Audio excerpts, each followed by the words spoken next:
البشره هذه المده كلها اللي كانت كتعرض لاشعه الشمس انها شنو وقع لها؟ ان الماء ما كيبقاش فيها، والماء كيحيد من البشره، اذا البشره كتولي كتضرر. فاش كتضرر؟ لان الماء هو اللي كيعطينا المرونه ديال البشره.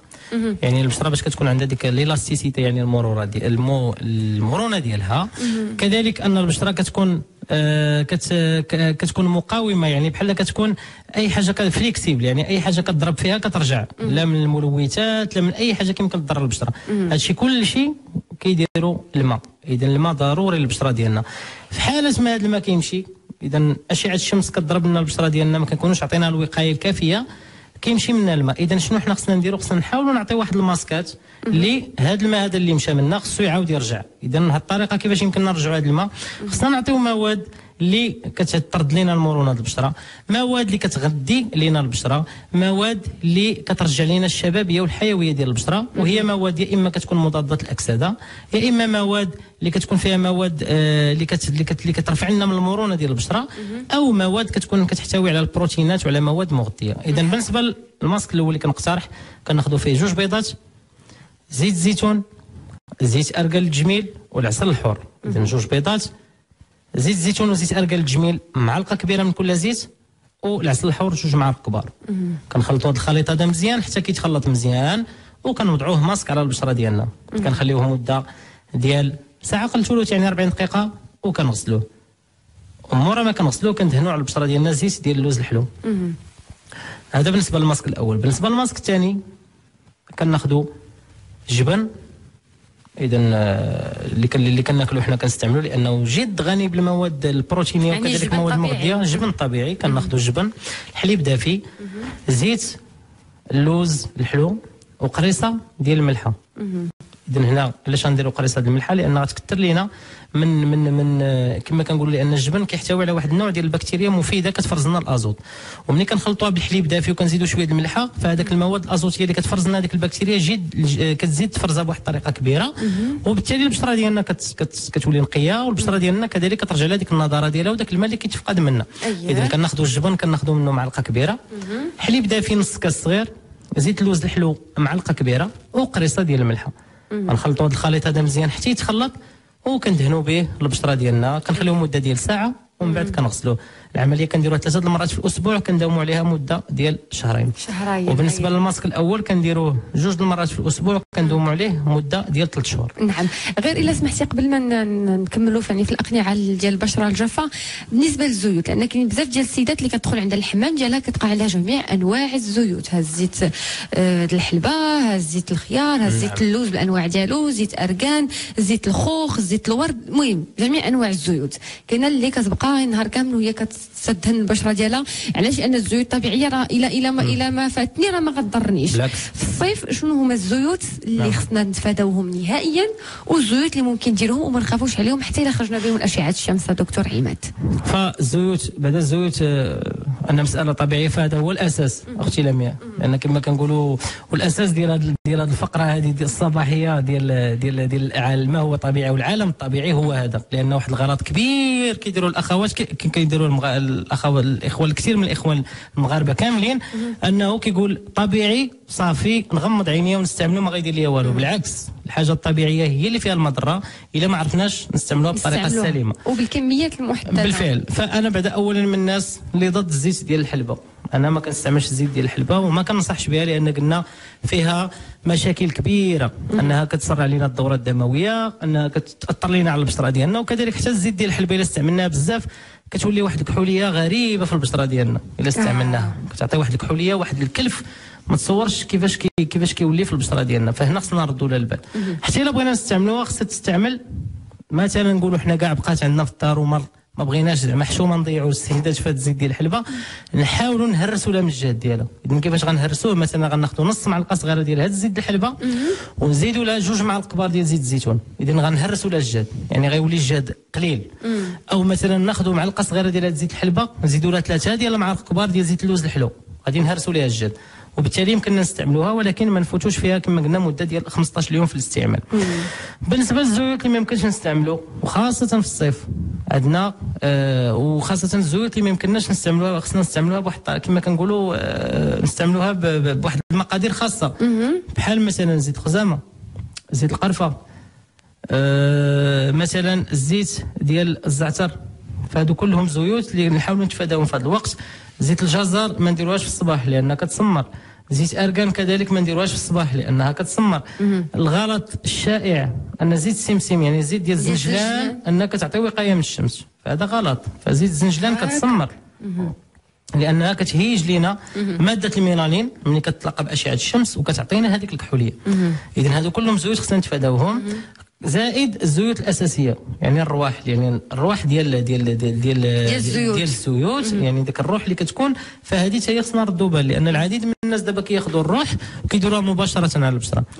وبالتالي اش كيوقع؟ البشره كتحرق، البشره كيوليو فيها التهابات خطيره، وهذا عايشناه اكثر بالفعل. وخاصه الزيوت الصعيبه بحال زيت القرفه، الروح ديال القرفه مثلا، الروح ديال الخزامه، الا ما عرفناش نستعملوها بالطريقه السليمه. الزيوت اللي يمكننا نستعملوا في فصل الصيف هي الزيوت المبرده، الزيوت اللي عندها علاقه بالفصل، بحال اللي عندها علاقه مثلا بالفواكه اللي كتكون عندنا في الفصل، او بالامور اللي حنا كنحسوا بها كتبرد، بحال الا هضرنا على الخوخ، هضرنا على الخيار، هضرنا على القرعه، هضرنا على الباباي، لان دابا كثير هاد الزيت هادي، هضرنا على لافوكا مثلا.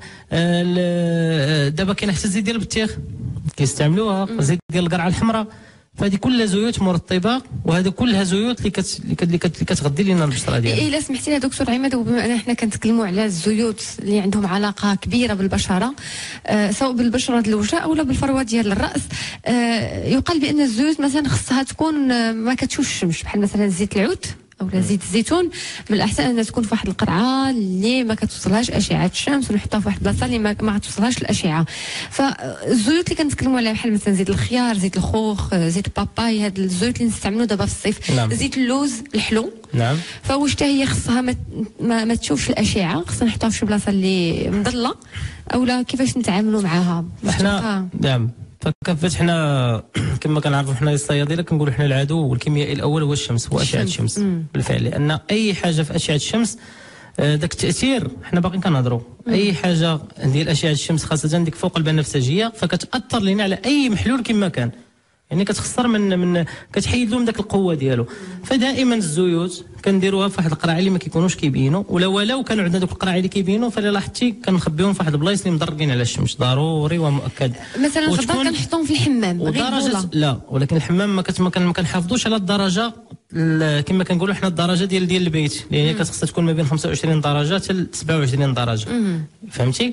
اذا ضروري اننا نديروها في واحد المكان ماشي الحمام، لان الحمام كيسخن بزاف، وديك السخونيه كيعاود يبرد، كيعاود يسخن، كيعاود يبرد، كيعاود يسخن، كيعاود يبرد، حتى ديك الزيت كتمدد وكتعاود تبرد، كتمدد حتى الفعاليه ديالها ما كتبقاش. وكذلك الكثير من الناس كذلك كيحطوا الادويه في الحمام. أيه. فهنا هذه المساله خصنا نردوا ليها البال، لان الحمام مثلا الا كان الحمام معزول، اما الا كنا كنحطوها في الحمام ديالنا اللي كنغسلوا فيه كندوشوا فيه يعني كنديروا فيه الحياه اليوميه ديالنا، فخصنا نردوا البال هذه المساله، لان حتى طريقه حفاظ الادويه خصها تكون طريقه سليمه، خص البلاصه تكون دائما كتحافظ على درجه الحراره ديال 25 حتى 26 درجه. اذا نقدروا نحطوها بلاصه كيف ما قلتي لي معتدله بالفعل، ولكن ماشي مشكل مثلا غدوا البوله او هذه ماشي مشكل. لا، علاقه، انا كنهضر على البخار، لا انا كنهضر على اشعه الشمس. لا. واش مثلا حطينا بلاصه؟ انا فهمتك حيت حنا هضرنا يعني بواحد الطريقه كما كنقولوا شامله، لان الطريقات حنا دخلنا هنا في المجال ديال حفظ المواد الطبيعيه ولا حفظ الادويه. اذا هنا كما قلت السخونيه ما خصهاش تكون باش حتى داك الزيت ما تفقدش من القوه ديالها. ياك؟ ثانيا انها اشعه الشمس ما تشوفهاش، والبوله ماشي مشكل. بخير اختي، الله يبارك فيك. كي دايره انت؟ لاباس الحمد لله. الله يطول في عمرك. الأسئلة نتمنى نتلاقاو بكم، ولكن ما ساعدناش الحال. وان شاء الله غنتلاقاو باذن الله. مرحبا، الله ينور، مرحبا، نهار كبير، نهار نشوفكم هنايا ان شاء الله. الله يبارك فيك. كبير بك اختي وبجميع الاخوات كاملين. ربي يخليك اخويا. الله يطول في عمرك. شكرا على النصائح ديالك، وشكرا على المعلومات ديالك، راه تنقيدوهم، وتبارك الله عليك. الله يخلي لك صحتك. والله الا هذا واجب بالله. تفضلي. السؤال ديالي، نعم، هو كان وقع لي واحد فوسكوش. اييه. ومن تماك يعني وقع لي في شهر 12، ومن تماك يعني ما بقيت زعما باقي ما سهلش الله وداك الشيء. والدكتور قال لي ما عندك حتى شي. المهم مشيت عند الدكتور، داك الشيء قال لي راه مساله وقت وصافي. هذا هو السؤال ديالي. نعم، واخا قلتي من شهر 12 اختي ياك؟ شهر 12. فهنا واخا وقعت ديك الفوسكوش فهذا ما عنده حتى شي علاقه، سمعتيني؟ ان الحمد لله العديد من الاخوات ان كان وقع لهم هذا المشكل هذا وهذا ومن بعد كيحملوا هذا الشيء ما عنده حتى شي علاقه. المساعده مثلا انك قبل ما تقرب العاده الشهريه ديالك 5 ايام غتاخذي واحد 6 حتى 7 الورقات ديال السلميه. غندير في الزرده كاينه موجوده. نعم، غديريهم في كاس كبير ديال الماء مغلي. تخليها تطلق مزيان. نعم، شكرا دكتور. وغادي تشربي هذاك الماء، هذيك يعني داك كما كنقولوا بدون سكر بلا حتى حاجه. لا سكر بلا والو. داك المقطر يعني اللي فيه اللي تلقات فيه هذيك السلميه غتشربيه. غتشربيه كل ليله بعد الماكله. غداومي عليه مده ديال 5 ايام. صافي 5 ايام قبل ما تجي العاده الشهريه. صافي منين تجيك العاده الشهريه غتحبسيها. نحبس. شكرا دكتور. صافي مرحبا اختي، مرحبا. بارك الله عليك الله يبارك فيك. الله يسهل عليكم. شكرا على المعلومات. شكرا لك. مرحبا بك اختي نورا. ولا عندك مازال اي سؤال دكتور عماد؟ مرحبا نورا للاسف ما كتسمعنا شيء مزيان. كنشكرك بزاف على هذه المساله.